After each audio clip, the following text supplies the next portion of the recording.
Harshada screen पे अब आपको रेडी नजर आएंगी बहुत सारे Q1 अपडेट्स, उसके बाद स्टॉक से न्यूज़ पे उतरेंगे। ये इंडिया इंक के हालात पता चलते हैं Q1 अपडेट्स। उससे याद आया, बीसीसीआई ने तो 125 करोड़ रुपए दिए। पहले जब कोई टीम जीतती थी, आती थी, तो ये कॉर्पोरेट वो कॉर्पोरेट, हम ये देंगे वो देंगे करते थे।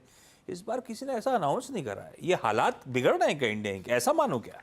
अभी आई थिंक सब प्रीएम्प्ट नहीं करना चाहते होंगे। आई थिंक बाद में बताएंगे। बाद में बता रहे हैं। हो सकता है आनंद महिंद्रा जी तो कुछ अनाउंस कर ही दें। वो तो नॉर्मली जैसे सबको एक एक हाँ, इस बार मैं कल वही देख रहा था, अभी तक अनाउंसमेंट आया नहीं है किसी अब तक अनाउंसमेंट। आशीष, आपने से ये बात रेज करी है। आई थिंक मैं शायद राजदीप सरदेसाई की ट्वीट थी या किसकी ट्वीट थी, मैं बता रहा हूँ। एक टाइम था जब इंडियन क्रिकेटर्स को टेस्ट मैच के लिए 500 रुपये मिलते थे, और एक बार उन्होंने न्यूजीलैंड को 3 दिन में हरा दिया, तो बीसीसीआई ने 300 रुपये दिए। क्यों? 3 दिन में मैच जीत लिया तो 500 रुपये तो 5 दिन के मिल तो वो टाइम था। अच्छा, मैं आपको एक और बताता हूँ एक चीज़। ये आज की जनरेशन में हर पेरेंट चाहता है कि भाई बच्चा क्रिकेटर बन जाए, और अगर बन जाए तो बहुत अच्छा करियर बन जाता है। अब हमारे टाइम पे क्यों जो माँ बाप होते थे वो बच्चों को कहते थे कि भाई खेल कूद करो लेकिन पहले पढ़ाई पे फोकस करो। तो उस समय पे जो इंडिया के क्रिकेट के जो बड़े से बड़े स्टार थे ना, वो भी डीटीसी की बस में ट्रैवल करते थे। कपिल देव, मदन लाल वगैरह, आप इन्होंने सबने अपनी लाइफ डीटीसी की बस, वो उतना ही पैसा मिलता था उस समय। वर्ल्ड कप जीतने के बाद भी कुछ बहुत ज़्यादा कोई पैसा नहीं मिलता था। वो बाद में जब चेंज हुआ था, जब वो फिर रवि शास्त्री को पहली बार जब वो चैंपियन ऑफ चैंपियंस में वो कार मिली थी, जिस पर भी इतनी ड्यूटी लग गई थी वैसे, तो उसके बाद जब क्रिकेट में कॉर्पोरेट आए, और उसके बाद जब लिबरलाइजेशन हुआ, और फिर जब सचिन तेंदुलकर को वो कॉन्ट्रैक्ट मिला, उसके बाद से क्रिकेट में इस लेवल का पैसा आया। और आईपीएल ने तो खैर पूरा नेक्स्ट लेवल का पैसा ला के दे दिया टीम में। मैं चाहता हूँ कि ये चीज़ें ना बाकी स्पोर्ट्स में भी हों। थोड़ा एक आध स्पोर्ट्स में हो रहा है, धीरे धीरे हो रहा है। लेकिन ये क्योंकि पैसा तो बहुत है हमारे पास, और क्लियरली फैंस भी हैं। बस ये है कि अब थोड़ा सा बाकी स्पोर्ट्स में अगर और इसी तरीके से आएगा तो हम बाकी स्पोर्ट्स में भी शायद और आगे आउट परफॉर्म कर पाएं। करेंगे सब जगह। वैसे अब छाने तो लगे ही हैं इंटरनेशनल हर कॉम्पिटिशंस में। अब देखिए ना, मेडल्स की संख्या कैसी बढ़ रही है। ऐसी होता है जब इकोनॉमी डेवलपिंग से डेवलप्ड की तरफ बढ़ रही होती है तो खूब जलवे होते हैं। गावस्कर हमारे बढ़िया स्पोर्ट्समैन है। गावस्कर आप मैं कुछ कंट्रीब्यूट करना चाहूंगा। बिल्कुल। मुझे ध्यान है जब मैं शूटिंग करता था, मार्क्समैन था, तब मेरे फादर ने एक दिन मुझे बुलाया, बेटा धंधे पे ध्यान दो। मैं 5-6 घंटा प्रैक्टिस करता था। पैसा कमाओगे तो गोली खरीदोगे, मुझे वो स्टेटमेंट याद है। तो उस दिन के बाद मैंने कम कर लिया। ये फैक्ट है, सर्वाइवल।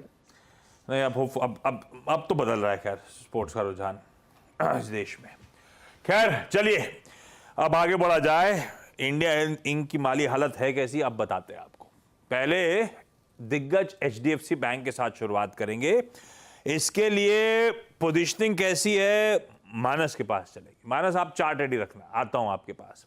हर्षदा क्या कह रहे हैं डिटेल में इसके अपडेट्स? यहाँ पर क्वार्टर ऑन क्वार्टर थोड़ा सा फीकापन, थोड़ी सी डिसअपॉइंटमेंट देखने को मिली आशीष, क्योंकि डिपॉजिट और एडवांसेस उतने नहीं बढ़े हैं जितना शायद बाजार में स्टॉक को लेकर यूफोरिया देखने को मिला हो। तो वो नंबर्स अब आपकी स्क्रीन पर आ जाएंगे, जहाँ पर डिपॉजिट ग्रोथ इनफैक्ट घटी है, और ये 23 लाख करोड़ के आसपास, 23.79 लाख करोड़ के आसपास आती हुई दिखाई दी।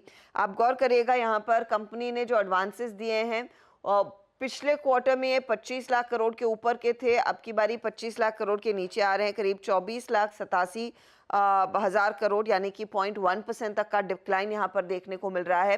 कासा रेशियो पर भी दबाव देखने को मिला है। कासा रेशियो दरअसल 36.3% पर आ गया वर्सेस 38.2%।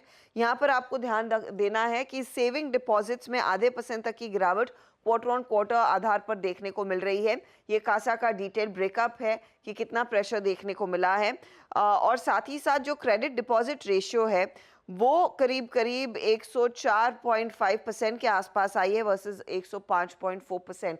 तो हर पैरामीटर पर हमने देखा है थोड़ा थोड़ा प्रेशर देखने को मिल रहा है, और उसी को लेकर थोड़ी सी डिसअपॉइंटमेंट। बेसिकली उतना स्केल नहीं देखने को मिला जितने स्टॉक में यूफोरिक मूव्स देखे गए हैं।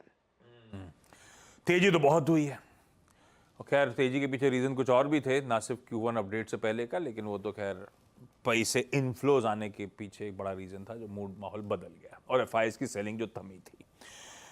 पर पार्थिव, ये एचडीएफसी बैंक के ये अपडेट्स, हाँ वाकई डिपॉजिट्स ठंडे हैं, कासा मामला बिगड़ रहा है, और कई लोग ऐसा मानते हैं कि ये जो क्वार्टर है ये मेरे ख्याल से सभी के साथ ऐसा होना है, सभी दिग्गजों के साथ शायद ऐसा होगा।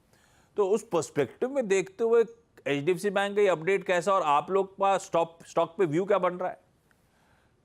देखिए एक्चुअली एचडीएफसी बैंक में बहुत अच्छी अपॉर्चुनिटी थी to accumulate in the range of 1400 and 1500।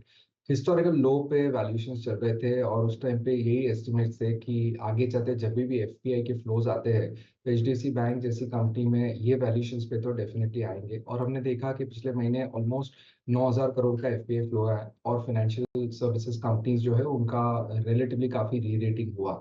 और एचडीएफसी बैंक का ये जो पर्टिकुलर क्वार्टरली अपडेट है, अगर सीजनली देखने जाए तो थोड़ा वीक क्वार्टर रहता है। बैंक बहुत अग्रेसिवली टारगेट कर रही है उनका कासा इंप्रूव करने के लिए, और जो करंट अकाउंट्स है वहाँ पे I think definitely slow down है। और इसकी वजह से आई थिंक एक कॉन्शियस स्टांस लेके बैंक जो डिसबर्समेंट है वो ग्रोथ भी काइंड ऑफ स्लो कर रही है। अगर मर्जर निकाल दे और कोर एचडीएफसी बैंक का डिसबर्समेंट देखे तो दैट इज एट 14.5%। हिस्टोरिकली हमने देखा है कि जब जीडीपी 60% पे ग्रो करती है तो एचडीएफसी बैंक डिसबर्समेंट 18 से 20% के आसपास करती है, लेकिन उन्होंने कॉन्शियस एफर्ट्स लेके स्लो डाउन किए। मुझे लग रहा है ये राइट स्टेप है। और आगे जाते जैसे जैसे उन्होंने ब्रांच नेटवर्क एक्सपैंड किए, कासास बढ़ेंगे तो क्रेडिट कॉस्ट भी नीचे आएगा ऐसा लग रहा है हमें। मुझे लग रहा है कि यहाँ पे नहीं, लेकिन अगर कोई भी करेक्शन आता है due to market slow down तो HDFC bank in the range of 1550 1650 यहाँ पे एक्यूमुलेशन जोन बनता है और लॉन्ग टर्म इन्वेस्टर्स इसमें रुचि ले सकते हैं। बिल्कुल ठीक। मानस, थोड़ा सा मामला ठंडा पड़ गया है, अपडेट्स तो हैं पस्ती, और स्टॉक में रूम फॉर डिसअपॉइंटमेंट है नहीं ऐसा देख के लगता है। आप क्या करोगे स्टॉक पे? देखिए, अगर ये निवेश 2-3 मंथ का है, उससे ज्यादा समय का है, तो मेरे ख्याल से इस करेक्शन पे घबराने की जरूरत नहीं है। अपॉर्चुनिटी होगी खरीदारी करने के लिए। जो लॉन्ग टर्म ट्रेंड है वो आई थिंक पॉजिटिव है, और आप उम्मीद कर सकते हैं कि आने वाले 3 से 6 महीने में आपको 1900-1950 तक के स्तर देखने को मिल जाएंगे। आज क्या करना है? आज फिलहाल के लिए वेट करेंगे, गिरावट देखने को मिले, गैप डाउन देखने को मिले तो इंतजार करिए, खरीदारी नहीं करेंगे। अगर 10 डे मूविंग एवरेज के आसपास सपोर्ट ले 1700 रुपए के आसपास, वहां पर रिकवरी देखने को मिले, बाइंग देखने को मिले, तो वहां आप चांस ले सकते हैं 1690 के स्टॉप लॉस के साथ। लेकिन वो डिप ना दिखे और वापस हमें 1740 के ऊपर स्टॉक देखने को मिल जाए। 1740 के ऊपर तो डेफिनेटली बाय करना है, फिर आपको 1710 के स्टॉप लॉस लगाने हैं। मेरे ख्याल से लोअर लेवल पे आज बाइंग इंटरेस्ट आ सकता है एचडीएफसी बैंक में। ओके, एक बैंक की ये चर्चा हो गई, एचडीएफसी बैंक गिरावट में खरीदारी करने वाला ही स्टॉक है, और जो लंबी अवधि के लिए लेके बैठे हैं या तो हमारे कहने पे मुनाफा बांध चुके हैं, और नहीं बांधा हुआ है तो घबराए ना, फिर लंबी अवधि के लिए अभी भी अट्रैक्टिव ही है। टेक्सचर बाय ऑन डिप्स का बना हुआ है। बाकी के कुछ बैंक्स के और अपडेट आए थे, पीएनबी का आया, यूको का आया, आरबीएल बैंक का आया, वो कैसे? हर्षदा, कैसे लग रहे हैं बाकी अपडेट्स? अब पीएनबी के केस में परफॉर्मेंस अच्छा है आशीष। यहाँ पर अगर आप गौर करेंगे ग्लोबल बिजनेस में क्वार्टर ऑन क्वार्टर करीब 4% की ग्रोथ है, और इसको अगर आप ब्रेकअप करेंगे तो ग्लोबल डिपॉजिट्स नियरली 3% बढ़े हैं, ग्लोबल एडवांसेस में 5% का इजाफा देखने को मिला है, डोमेस्टिक डिपॉजिट्स करीब 2.5 से 3% बढ़ते हुए दिखाई दिए हैं, और डोमेस्टिक एडवांसेस करीब 5% अच्छे हैं। तो पीएनबी अच्छा परफॉर्मेंस देखा गया है। वहीं आते हैं आरबीएल बैंक पर। तो आरबीएल बैंक के केस में हमने देखा है टोटल डिपॉजिट्स क्वार्टरली आधार पर करीब 2% नीचे है, एडवांसेस 3% ही बढ़ पाए हैं। इनके केस में कासा रेशियो करीब 37.3% पर है वर्सेस लास्ट क्वार्टर 35.2%, यानी कि करीब 3% तक की इंप्रूवमेंट देखने को मिली है। होलसेल एडवांसेस और का अगर मिक्स आप देखिएगा वो 62:38 है, wholesale to retail. Retail advances year on year अच्छे खासे बढ़े हैं, होलसेल एडवांसेस करीब 2% बढ़ते हुए दिखाई दे रहे हैं। ये है आरबीएल बैंक। साथ ही आप पूनावाला फिनकॉर्प रेडार पर रखेंगे, जहां पर डिस्पर्समेंट्स में करीब 5% का इजाफा है, एसेट्स अंडर मैनेजमेंट 52% बढ़कर आए हैं। Gross NPA net NPA expected है कि 1% से नीचे रहेगा ग्रॉस एनपीए, और नेट एनपीए 0.5% से नीचे रहेगा। कंपनी की जो लिक्विडिटी है वो करीब 5200 करोड़ के आसपास खड़ी है। तो ये इनफैक्ट पूनावाला और पीएनबी का अपडेट बहुत अच्छा है। ओके, ये कहानी है भाई। पीएनबी बढ़िया अपडेट है। सत्तुदे साहब, क्विकली पीएनबी का चार्ट कैसा लग रहा है? सरकारी का अपडेट अच्छा आया है। आशीष जी, देखिए पीएनबी का डेली चार्ट देखें तो लगता है ये सपोर्ट पे खड़ा है, तो आप कह सकते हैं कि एंट्री पॉइंट बढ़िया है 120 122। आई थिंक ये सपोर्ट, ये एक जोन है, तो अगर आपको इस लेवल पे एंट्री करना है तो ये स्टॉप लॉस होगा इसका 118 का, और मुझे लगता है कि 125 का लेवल इंपॉर्टेंट है आज के लिए। 125 अगर निकालता है फिर आशीष जी, मुझे लगता है ये कम से कम 130 तक का स्विंग देगा। तो yes, at this level risk reward बढ़िया है, लॉन्ग करें 120 के ऊपर, 118 का स्टॉप लॉस। ओके, और आरबीएल बैंक, सावंत साहब, आरबीएल बैंक की पोजीशनिंग, चला हुआ स्टॉक, अपडेट फीके से लग रहे हैं।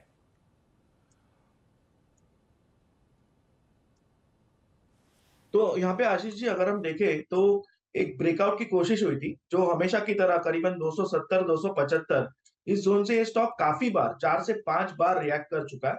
तो मुझे लग रहा है यहाँ पे दो चीजें कहूंगा, एक तो जिनके पास एग्जिस्टिंग लॉन्ग्स है वो करीबन 255 का स्टॉप लॉस यूज करें, यानी ऑलमोस्ट 20 दिनों के एवरेज के करीब। किसी को अगर फ्रेश बाइंग करनी है तो इस स्टॉक को एक बार 275 के ऊपर क्लोज होने दीजिए, 275 के ऊपर। उसके बाद इसमें मोमेंटम आएगा जो इसको कंफर्टेबली 300 तक ले जाएगा। सो तब तक ये 275 के ऊपर क्लोज ना हो, फ्रेश बाइंग अवॉइड कीजिए और एग्जिस्टिंग लॉन्ग 255 के आसपास स्टॉप लॉस रख के बने रहिए। चलिए आगे बढ़ा जाए, बाकी के फाइनेंशियल्स के जो अपडेट आए अब वो समझ ली जाए। हर्षदा, कौन कौन से और कैसे? यूको बैंक भी रेडार पर रहेगा। टोटल बिजनेस में 11% का इजाफा है, एडवांसेस 17.5% बढ़कर आए हैं, डिपॉजिट्स में पिकअप है, कासा रेशियो डोमेस्टिक मार्केट के लिए भी इनफैक्ट 38.62% के आसपास खड़ा है। आईडीबीआई बैंक ने कहा है कि total business 15% year on year बढ़ा है और डिपॉजिट्स में 13% की ग्रोथ है। कासा डिपॉजिट्स करीब 5% बढ़ते हुए दिखाई दिए हैं। इसमें कुछ स्मॉल फाइनेंस बैंक्स भी मैं जोड़ना चाहूँगी। उज्जीवन स्मॉल फाइनेंस बैंक के केस में टोटल डिपॉजिट्स 3% बढ़कर आए हैं क्वार्टरली आधार पर। कासा 27% के आसपास है। कासा रेशियो जो है वो 25.6% के आसपास आया है और ग्रॉस लोन बुक जो है वो करीब 1% बढ़ी है क्वार्टरली बेसिस पर। डिस्पर्समेंट्स वैसे क्वार्टर ऑन क्वार्टर 21% घटे हैं कंपनी के लिए। ईसाफ स्मॉल फाइनेंस बैंक कहता है कि टोटल डिपॉजिट्स 5% बढ़े हैं। यहाँ पर एडवांसेस फ्लैट है, ज़्यादा कुछ ग्रोथ नहीं देखने को मिली है और लोन बुक अगर आप देखें वहाँ पर भी एक फ्लैट आंकड़ा ही नज़र आ रहा है। ओके, बाकी के अपडेट्स क्वार्टर के और आए क्या? सिर्फ फाइनेंशियल्स ही हैं? नहीं, आज सुबह में मैक्रोटेक, एंजल वन और कल्याण ज्वेलर्स के नंबर्स आए हैं। तो मैक्रोटेक के साथ मैं शुरुआत करूंगी। प्री सेल्स 20% की ग्रोथ देखने को मिल रही है ईयर ऑन ईयर, लेकिन क्वार्टरली आधार पर अगर आप देखिएगा प्री सेल्स 5% घट कर आए 4030 करोड़ पर। कलेक्शंस 23% घटे हैं क्वार्टर ऑन क्वार्टर, 11% की ग्रोथ ईयर ऑन ईयर है। 3 प्रोजेक्ट्स मुंबई मेट्रोपॉलिटन रीजन में इन्होंने जोड़े और पुणे में, जहां पर ग्रॉस डेवलपमेंट वैल्यू 11,100 करोड़ के आसपास है। नेट डेट कंपनी का 4,320 करोड़ पर है। एंजल वन कह रहा है कि month on month client base 3.5% के ऊपर बढ़ता हुआ दिखाई दे रहा है और साथ ही साथ नंबर ऑफ ऑर्डर्स में करीब करीब 5 से 6% की ग्रोथ मंथ ऑन मंथ देखने को मिली है। ये इनफैक्ट वो नंबर्स हैं कंपनी की तरफ से। कल्याण ज्वेलर्स ने कहा है कि सालाना आधार पर रेवेन्यू ग्रोथ अप्रॉक्सीमेटली 27% की है। इंडिया ऑपरेशन से रेवेन्यू 29% बढ़ रहा है। सेम स्टोर सेल्स ग्रोथ 12% है ईयर ऑन ईयर और कल्याण के जो 13 franchisee owned company operated stores हैं वहां पर भी पिकअप देखने को मिला है। मिडिल ईस्ट बिजनेस में 16% का इजाफा कंपनी ने दर्ज किया है। तो ये भी अपडेट्स पर स्टॉक्स रिएक्ट करेंगे। रचना जी, भोपाल में कल्याण है क्या? कविता जी, अरे इंदौर में पूछना पड़ेगा, सॉरी, आज तो कविता जी हैं। कविता जी, इंदौर में है क्या कल्याण? इंदौर में तो होगा। इट इज देयर, बिल्कुल है। और स्टॉक कैसा लग रहा है? कल्याण ज्वेलर्स काउंटर अगर देखें तो एक अच्छा करेक्शन दिया है पिछले 4 दिनों में। सो अंटिल 470 के लेवल को संभाले हुए है। प्रीवियस स्विंग हाई जो है उस तरफ बढ़ता हुआ दिख सकता है for the price target of 530 540। सो 470 के ऊपर सस्टेन है। अच्छा, बाकी के स्टॉक्स से हर्षदा, और कौन कौन से? आशीष, आज एक्सिगो रेडार पर रहेगा। रिसेंट लिस्टिंग नंबर्स आ चुके हैं। रेवेन्यू फ्रॉम ऑपरेशंस 20% बढ़कर आए हैं। एबिटा में 17.5% का इजाफा कंपनी ने दर्ज किया, लेकिन इस बारी हमने देखा है कि मार्जिन थोड़े से टेपर हुए, 20 बेसिस पॉइंट्स ही सही। प्रॉफिटेबिलिटी बढ़ी है, करीब 55% का इजाफा वहां पर देखने को मिला है। कंपनी कह रही है कि एक अच्छा खासा स्केल मंथली एक्टिव यूजर्स में देखने को मिल रहा है। कंट्रीब्यूशन मार्जिन इंप्रूव हुए हैं। बस का कंट्रीब्यूशन मार्जिन 41% है। ट्रेन कंट्रीब्यूशन मार्जिन इनफैक्ट सबसे बढ़िया है 34% पर और साथ ही साथ अगर आप देखें ट्रेन का जो टिकटिंग रेवेन्यू है वो 24% बढ़ा, फ्लाइट टिकटिंग रेवेन्यू 43% बढ़ा है, बस टिकटिंग रेवेन्यू करीब 66% बढ़ता हुआ दिखाई दिया है। इस सब के बीच कंपनी के एडवर्टाइजिंग स्पेंड्स भी बढ़े हैं। वो थोड़ा सा एक कंसर्निंग फैक्टर है, लेकिन उस पर देखते कंपनी क्या कहती है और आगे का क्या प्लान है। रेमंड रेडार पर रखेंगे, बोर्ड ने अप्रूवल दे दिया है रियल एस्टेट कारोबार के डीमर्जर को। रेमंड के एक शेयर के सामने आपको रियल एस्टेट बिजनेस का एक शेयर मिलेगा। महिंद्रा लाइफ स्पेसेस कह रहा है 7 रेजिडेंशियल सोसाइटीज ये बोरिवली में रीडेवलपमेंट के लिए ले रहे हैं, 1800 करोड़ की कमाई हो सकती है, वहां पर ग्रॉस डेवलपमेंट वैल्यू उतनी है। आरवीएनएल के लिए 2 अपडेट्स हैं। एक तो एमओयू साइन किया है दिल्ली मेट्रो कॉर्पोरेशन के साथ, आगे किसी भी प्रोजेक्ट के लिए इंडिया या फिर अब्रॉड में डीएमआरसी बिड करेगा तो आरवीएनएल उसके साझेदार रहेंगे। इरकॉन की तरफ से ऑर्डर मिला है, आरवीएनएल ने इरकॉन को ऑर्डर दिया है 750 करोड़ का। BGR energy 1000 crore rights issue के जरिए रेस करने वाला है। लॉयड मेटल का क्यूआईपी लॉन्च हुआ है, 1044 करोड़ का बेस साइज है, अप साइज कर सकते हैं डिपेंडिंग ऑन डिमांड 1218 करोड़ तक। इंडिकेटिव प्राइस जो है 696 रुपीज प्रति शेयर है। कल के क्लोज से अगर आप कंपेयर करेंगे रफली 10% तक का डिस्काउंट। और बजाज ऑटो आज रेडार पर रहेगा। सब लोग देखना चाहेंगे इनकी जो पहली सीएनजी पावर्ड मोटरसाइकिल जो आज लॉन्च होने वाली है। बिल्कुल हर्षदा, तो बहुत बहुत शुक्रिया सारे स्टॉक्स एंड न्यूज़ सामने रखने के लिए। अच्छा, एक और चीज़ आज इम्पॉर्टेंट है आशीष, आज एक बहुत ही ख़ास शख्सियत का जन्मदिन है। एक मोन्टाज प्ले करते हैं, उसके बाद आते हैं।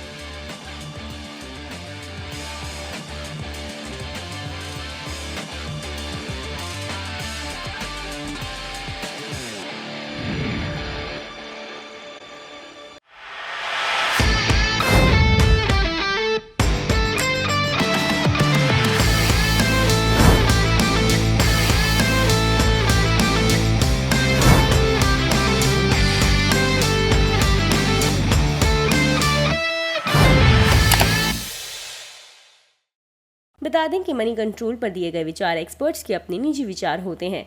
वेबसाइट या मैनेजमेंट इसके लिए उत्तरदायी नहीं है। यूजर्स को मनी कंट्रोल की सलाह है कि कोई भी निवेश निर्णय लेने से पहले सर्टिफाइड एक्सपर्ट की सलाह लें।